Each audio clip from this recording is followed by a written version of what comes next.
Update 3. My brother told our parents, she's just a woman.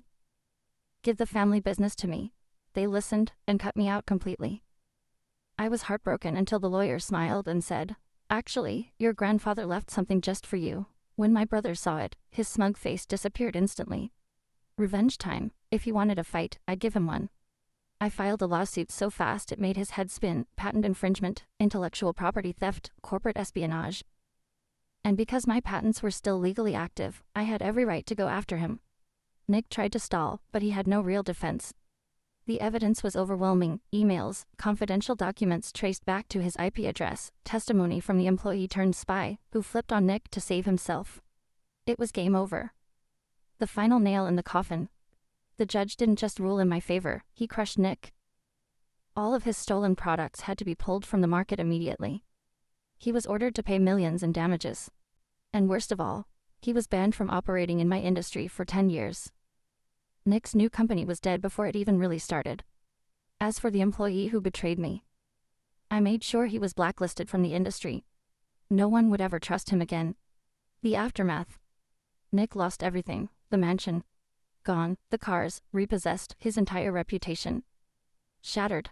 He ended up filing for bankruptcy, and the last I heard, he was working as a low-level manager at some third-rate company. As for my parents, they begged me to forgive him.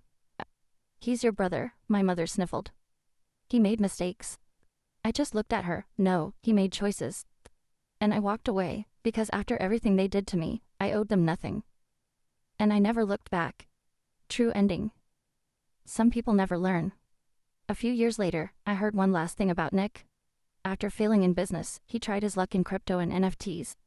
He scammed the wrong people, and let's just say, they weren't as forgiving as I was. I thought Nick had finally learned his lesson, that after everything, losing the company, the lawsuit, the bankruptcy, he'd stay down. But some people never learn. A few years passed, and my business was thriving. I expanded my grandfather's old workshop into a full-scale operation, hiring real talent and making innovations Nick could never dream of. We had exclusive contracts, a strong reputation, and best of all, I never had to deal with my family again. Then one day, I got a strange call from a business associate. Hey, he said, I just had a meeting with a guy named Nick. Claims he used to run a big company and has some game-changing ideas. He's asking for investors. I felt my stomach drop. What kind of ideas? I asked. There was a pause. He wants to start a new company, in direct competition with yours. The last betrayal. I shouldn't have been surprised. Nick was like a cockroach. You could knock him down, take away everything, but he'd always find a way to crawl back. He was trying to revive himself using new investors who didn't know his history. Worse, he was lying about his past, painting himself as a former business genius who had been wronged by his vindictive sister. I saw red. I could have ignored it, let him fail again. But this time, I wanted to end him completely. The perfect trap. I made some calls, pulled some strings, and then I became one of his investors. Not directly, of course. I had a business partner, an older gentleman named Mr. Holloway, who was always looking for exciting opportunities. He set up a meeting with Nick, pretending to be interested in his new venture. And Nick, he fell for it instantly. The sting. Nick showed up to the meeting like a king. He had a shiny new business proposal, completely fake projections, and a scripted sob story about how his jealous sister stole his company. He even had the nerve to say, "She ruined my life. All I need is the right backers to take back what should have been mine." Mr. Holloway played along, nodding, pretending to be interested. Then he set the trap. "I like what I'm hearing," he said. "But before I invest, I need proof of concept. Show me what you've got." Nick, desperate for money, panicked. He had nothing: no real products, no patents, no working prototypes. He needed something to impress investors fast. So like the idiot he was, he stole again. Caught red-handed. Nick rushed production on a product that was a blatant copy of one of my company's patented designs. And guess what? We had already copyrighted it. I had my lawyers waiting.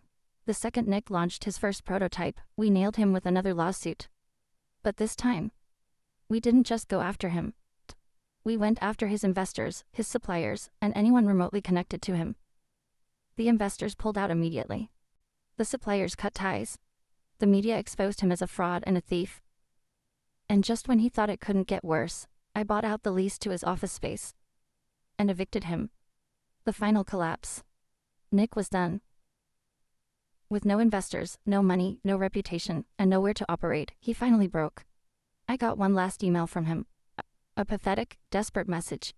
Please, I have nothing left. I made mistakes, just help me. I stared at the screen for a long time. Then I deleted the email. The true ending. Nick never recovered.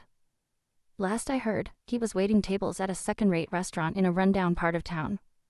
My parents, they tried to guilt me, saying I had destroyed my own brother. I just smiled and said, no, he destroyed himself. And with that, I walked away for good. Because for the first time in my life, I was finally free. This is where our story comes to end. Dear listeners, please share your thoughts in the comments section below, and don't forget to like, share, and follow. Thanks to all for your support.